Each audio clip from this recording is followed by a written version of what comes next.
Hi, this is Usha. Welcome to Rathod's IAS classes. Today in this lecture, we are going to see one of the important and interesting topic of current affairs, that is global minimum corporate tax. So I know it is too late, but there are some problems regarding recording the videos.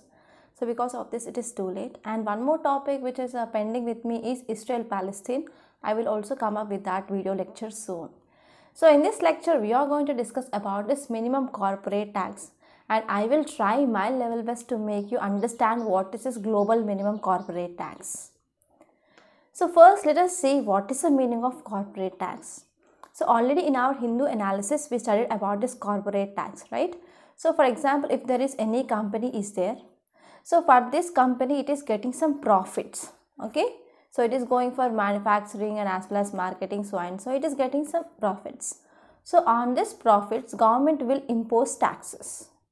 So the tax which is mainly paid by this so and so company to government on profit, that is we can say net profits of that company, then that tax is called as corporate tax. Okay, I hope you understand this. So for example, if there is any company, it is getting profits. So on that profit, your company will pay some tax to government. So that tax is called as corporate tax. So if you're talking about in India especially, so corporate tax, earlier it is 30%, recently by end of 2019. So this corporate tax that decreased from 30% to 22%. But if there is any entity which is coming up newly in India, that is especially from foreign companies, so they need to pay corporate tax of about 15%. So why this corporate tax is important? Because government will also have expenditure and as well as revenue. So revenue in form of the revenue receipts. One important source of government revenue is taxes, that too corporate tax. So corporate tax, it is one important source of revenue for government. So this is some important introduction regarding this corporate tax. And now let us talk about what is criteria. For example, here recently OECD came up with this criteria. So this criteria mainly says that whenever any country which is coming up with no substantial economic activity, so for example, if there is any country is there, so in that any country, if we are going for any establishment of so and so industry, so that industry in so and so country which is not having any substantial economic activity, or whenever there is no transparency in this system, that means this country will not share information regarding its economy or economic activities with other countries. And in this country which is also offering low tax rate. Okay, for example, in some countries there is no tax at all. So this type of countries are called as tax havens. So what are these tax havens? So you might be having many confusions regarding these tax havens. So tax havens means whenever it is meeting criteria of OECD. Okay, first one is there is no substantial economic activity and there is no transparency in system in that country, and whenever they are offering low tax rate or no tax rate, okay, so these countries are called as tax havens. So for example, we are having many tax havens. For example, Ireland, it is 12.5% of tax. And next one is Bermuda, Cayman Islands and Bahamas. They are having 0% corporate tax. So this is about what are these tax havens. So now what is importance of this tax havens? For example, let us take one company is there. So this company which is in country 1. So in country 1 it is paying about 20% of tax. So let us take some hypothetical example. So if there is another country, that is country 2. So it is mainly saying that you can pay just 1% of corporate tax. So if you are owner of that company, so whether you want to go for this country 1 or country 2. So in country 1 you need to pay 20% of corporate tax to government itself. Okay, so if you are owner of that company, so you mainly want to establish your company in country 2 because corporate tax that you need to pay in that country, it is just 1%. So because of this thing, less amount of corporate tax, you are mainly attracted to this country 2. Okay, so mainly in this way, this tax havens, they are attracting large number of MNCs, that is multilateral companies and as well as some global corporations. So whenever you are going to this country and you are establishing that company in country 2 here, So in country 1, what happened? Tax revenues will be decreased, right? So it is one cause of concern for many countries. So why these countries, that is tax havens, they are attracting other multinational companies or global corporations? Why they are showing that there is a less amount of tax that need to be paid? But what is advantage for these companies, or what is advantage for these countries? So first of all, let us talk about what will be advantage for these countries, which are mainly offering one offer like corporate tax. It is very less to pay in that country. So how this type of countries, they will get revenue? Because for governments, this corporate tax, it is one of important good revenue. But here in this tax havens, there is no tax or very less tax. But how they get revenue or income? So if you're talking about revenue here, so first important advantage for this tax havens is they can attract a lot of amount of foreign investment. So some recent reports mainly says that 1/3 of world's investment that is seen in this tax havens. And here they will get revenue, okay, the government of this tax havens, they will get revenue because they will impose other taxes, for example custom tax. And next one is large amount of taxes for licensing, and also we can that government of that tax havens, then they can also impose licenses, okay, for renewal of licenses they will impose hefty amounts, and there will be high registration charges also. So by this they are getting revenue for this government. So now let us talk about one important and basic concept, that is base erosion and profit shifting. So I think if I am not wrong, in 2018 in prelims, so there was one question regarding this base erosion and profit shifting in your prelims. So now let us try to understand this basic topic, that is base erosion and profit shifting. So here what is meaning of this base erosion? Base erosion means there is reduction in tax base. How there is reduction in tax base? So tax base includes mainly some revenue and as well as assets, etc. So for example, if one country established its company in country 1, but in country 1 corporate tax is very high. So because of this, this company mainly shifted to another country, that is country 2, and in this country 2 corporate tax is less. So because of this, in this country 1, whatever assets of this company, that will be decreasing. So it is called as reduction of tax base. So whenever properties of this company which is decreasing in country 1, the amount of tax that to be paid by this company to this government which is reducing. So here it is called as, in simply, shifting profit from one country to another country. Okay, so what is this profit shifting? What is this base erosion and profit shifting means? We are shifting profits from one country to another country mainly to decrease tax that to be paid to government. So this concept is called as a base erosion and profit shifting. So in short, we can say this base erosion and profit shifting, it is a method or process which mainly used by MNCs, multinational companies, or some global corporation to shift profits from high tax rate countries to low tax rate countries. So I hope it is clear now. So these are the methods or processes which are mainly used by these multinational companies or global corporations, and they will shift profit from high tax jurisdiction or high tax rate countries to low tax rate countries or low tax jurisdictions. So this is about this base erosion and profit shifting. So because of this problem, here OECDs plus G20 countries, they proposed this BEPS action plan, and it mainly contains 15 points or 15 measures. So for this BEPS action, India also signatory and also India ratified. So now let us move on to actual topic, that is global minimum corporate tax. So what is background here? So if you're talking about this corporate tax, recent data mainly says that corporate tax have declined in 88 tax jurisdictions since 2000 to 2020. So because of this, what happened in many countries, this tax revenue which is mainly decreased. But only in some countries, that is just 6 countries, we can see tax was risen.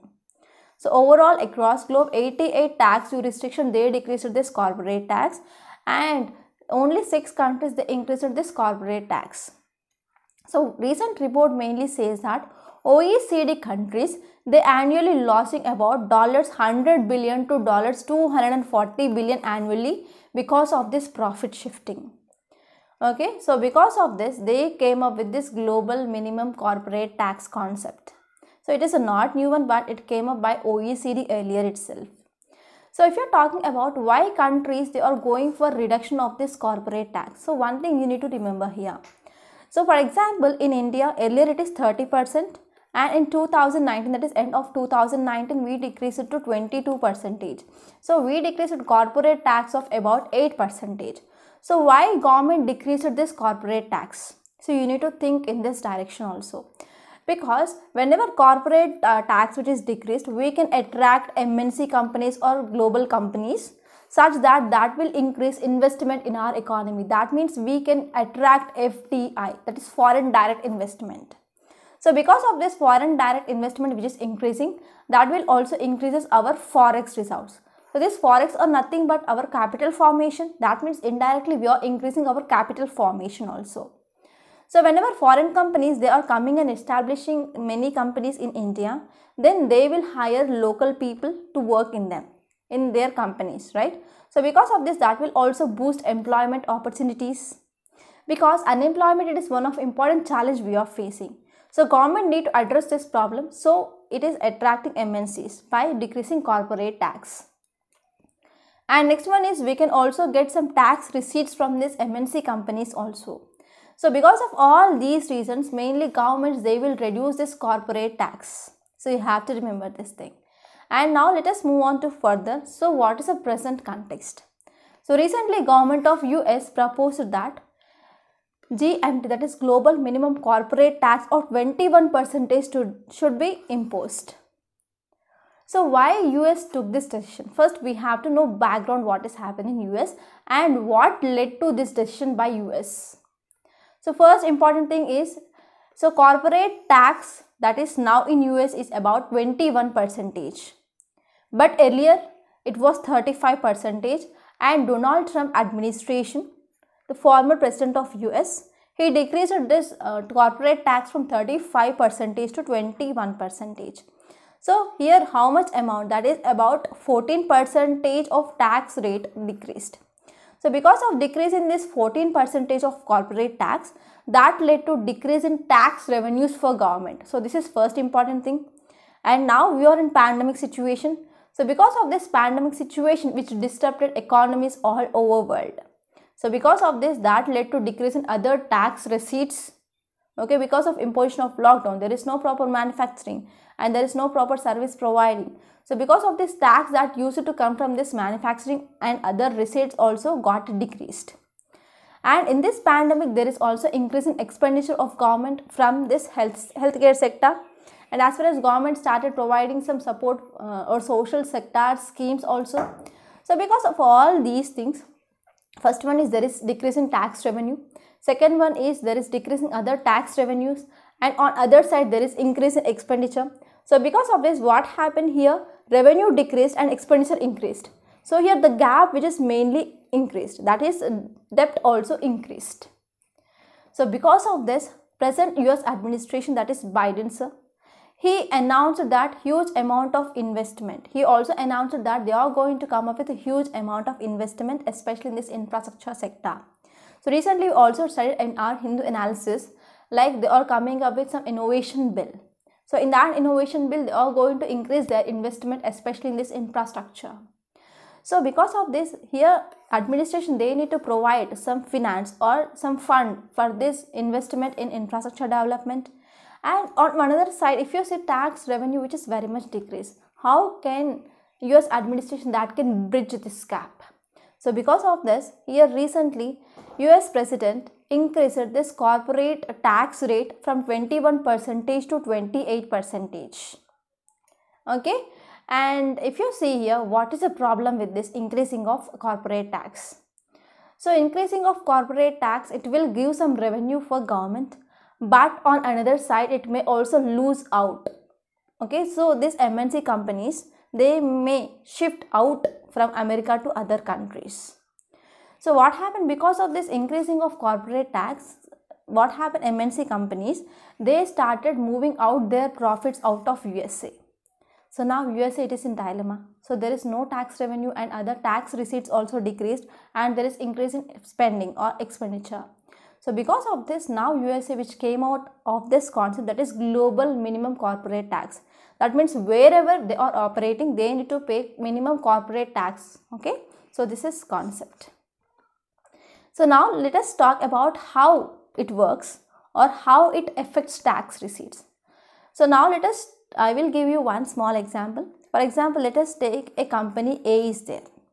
So this company A is operating in India. So as you know, in India, corporate tax rate, that is 22% now. Okay. So for example, if you are taking about another country, that is country 2, in country 2 it is just 5% of corporate tax. For example, this A company which shifted to country 2. So in country 2, corporate tax it is 5%. For example, let us take this company A which got profits of about 100 crore rupees. So if it is getting profit of 100 crore rupees, it need to pay about 5 crore rupees to government of country 2. So this global minimum tax mainly says that, so even though 5% of tax which is paid by this company in so and so country, so global minimum tax rate, it is 21%, which is proposed by US. So rest amount, okay, rest, that is 16%. Okay, so this 16% of this tax that should be paid by this company in country A, in country 1. So this is this global corporate tax. Okay, so I hope it is clear. And now let us try to see what are advantages. So advantages here is, now you are making this global corporates or MNC companies which are accountable to government, and it will also increase transparency in their functioning.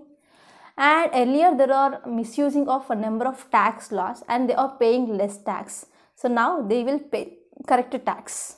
And next one is, because of this pandemic, the finances of government, they are shrinked a lot. So whenever we are increasing or whenever we are coming up with this concept of this global minimum corporate tax, then that will provide some revenues for government to meet this pandemic situation. So these are some important advantages. And now let us move on to concerns. So concern here is, across world we have more than 190 countries. So how can we ensure that all these countries, they are mainly coming to board and accept and impose this 21% of global minimum tax? So this is first important thing. May not all countries, they will accept for this. And this one is how poor countries will benefit. Okay, so in poor countries, they do not provide a special technology or any subsidies. So here these poor countries are attracting these MNCs by showing this less corporate tax. So because of this, whenever there is an equal amount, that is global minimum corporate tax that should be paid, that means these poor countries, they will be in more disadvantaged. Okay, so because of this, these poor countries may not accept this concept. And next one is, there is huge gap. Earlier OECD came up with this global minimum tax rate of 12.5% and USA came up with this 21%. So there is huge gap between this. Okay. And one more important concept you need to remember here is, so this global minimum corporate tax, which mainly talks about tax avoidance but not tax evasion. So what is difference between tax avoidance and tax evasion? So first I will explain about this tax evasion. For example, you are having a company. Okay. So let us say you are having a company in India, and for example, your company got 100 crores of profit. So in India, corporate tax is 22%. That means you need to pay 22 lakhs to government. So in tax evasion, what you are doing is, you are decreasing profit. You are showing less number of profits than this 100 crore. For example, you are showing only 50 crores of profit. On this 50 crores, you need to pay 22%. That is, only you are paying 11 crores to government. Okay. So because of this, what happened, whenever you or find that you are misusing this, then you will be also punished. Okay, so in this way we can say this tax evasion, it is illegal, and as well as it is also unethical. Okay, why it is illegal? Because you are showing profits of your company very low and you are evading tax. Okay, And what is this tax avoidance? If you are talking about this tax avoidance, so tax evasion and tax avoidance, both objectives are same here. That means you want to pay less amount of taxes to government. But if you say this tax avoidance, it is legal but it is unethical. So how we are going for this tax avoidance? For example, if you are establishing a company in so and so country, so in first country your corporate tax is very high. So because of this, you are shifting your company to country to where corporate tax is very less. So because of this, you will be showing like these company profits that you got from this second country, and based on that profits you are paying taxes in this second country. So this second country, it is normally tax havens. That means you are going to pay 1% or less, no tax at all in second country. So in this way you are going for avoiding of tax. So this is called as tax avoidance.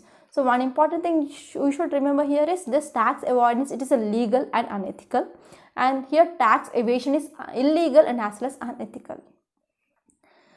So recently G7 countries also accepted this global minimum tax. So now let us talk about India. So how it affects. So first of all, many researchers, many scientists, they made many debates and mainly said that whenever India is accepting this global minimum corporate tax, we are having much negatives than compared to that of positives, because it affects mainly investment. Investments means it will affect foreign direct investment. So whenever it is affecting this foreign direct investment, that mainly leads to decrease in capital formation, because FDI it is one of important thing for our capital formation. Whenever FDI it is also affecting capital formation, and it is also affecting our employment. That will lead to increase in rate of unemployment, and that will also affect import dependency, and also in service sectors and manufacturing sectors, which are also contributing to GDP. That means whenever MNCs they are coming and setting up, whenever they are producing anything or whenever they are providing any services, so whatever services or whatever production they are going, so they will also contribute to our GDP. So they will also paying some amount of taxes that will be affected now. Okay. So now once this global minimum corporate tax which is accepted by India, then MNCs, why they should come to India and why they need to set up here? They can do their work in their foreign countries itself. So this is one of important issue. Okay. So for this, already to address this tax erosion, or we can say base erosion, recently government also came up with a number of laws. Okay. So because of this, already reforms are implemented. So this is about gist of this topic. So I hope it is clear now. So in next video, we are going to discuss about Israel-Palestine issue in a great detail. So let me know how you felt after listening to this lecture, whether this topic it is clear or not. Let me know in comment box. So by this, we are concluding today. Please subscribe to my channel and don't forget to like, share and comment my videos. Thank you so much.